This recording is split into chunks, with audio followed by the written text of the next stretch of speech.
Gak ada bosen-bosennya Mimin ke Falala Coklat ya. Gak kehitung udah berapa kali kesini. Falala Coklat tuh selalu rame kayak gini guys, karena tiap orang pulang dari Bali selalu bawa Falala Coklat. Tenang aja guys, karena sertifikat halal MUI udah mereka kantongin, dan yang beli kebanyakan udah berjilbab. Udah berjilbab.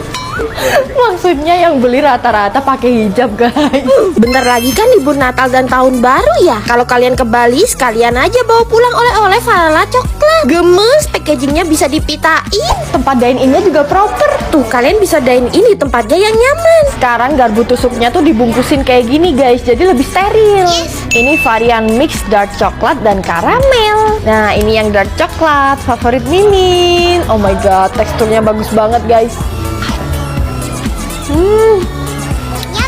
Dingin dan lumer banget di mulut. Nah, varian yang ini nih yang biasanya dijadiin oleh-oleh sama orang-orang guys, perpaduan antara hazelnut dan matcha. Cobain dulu yang hazelnut guys. Dapat dua. Coklat luar negeri mah kalah sama Falala Coklat. Next, matchanya mereka tuh pakai ceremonial grade matcha loh guys. Wih, gak main-main ini. Orang-orang tuh demen banget sama yang matcha karena pahit, manisnya tuh pas, meleleh di mulut. Turut berduka cita deh buat kalian yang belum pernah cobain Falala Coklat, karena itu bener-bener seenak itu. Melting banget.